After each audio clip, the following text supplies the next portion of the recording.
Now with the chair of the House Judiciary Committee. That committee oversees immigration. Virginia Congressman Bob Goodlatte joins us now. Congressman, what went wrong here and what should be done about it? Well, both the government, the federal government, and San Francisco are wrong here. And George, let me say at the outset, what a tragedy for this family. My heart goes out to them.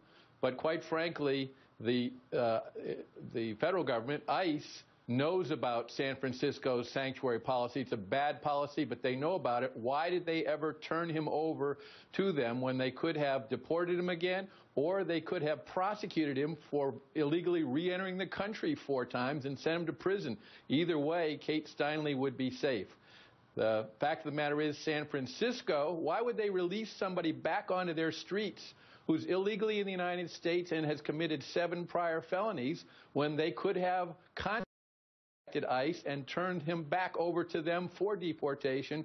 And again, she would have been safe. So a real tragedy. What's the answer here? Should the federal government, should there be a law that requires cities like San Francisco to turn over those who've been charged in the past, those who've been deported in the past, those who've been charged with illegal crimes?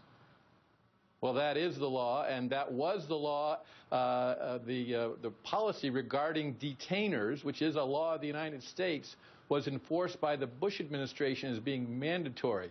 The Obama administration has converted that into something voluntary, and in doing so, they have eliminated a program that was working called Secure Communities, where individuals like this would be detained and would be turned over to the Immigration Service. Now, in addition to that, this administration is releasing criminals back onto the streets themselves.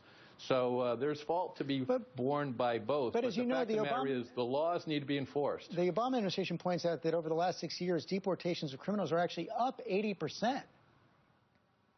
They are not deporting people in the numbers that have been deported in the past, and they're counting people that they apprehend at the border and turn back around. The Bush administration did not count those as deportation. They simply apprehend them at the border, send them back in to Mexico the next day. That didn't count as deportation. The Obama administration has started counting those, and that has driven those numbers up. But the actual deportations from the interior of the country are way down. This administration is not enforcing our immigration laws, and quite frankly, I don't think they care. And this tragedy in San Francisco, which is repeated every day around the country, doesn't get this kind of notoriety, is the product of that lack of caring about respect for the rule of law and enforcing our laws. Mr. Chairman, thanks very much for your time this morning.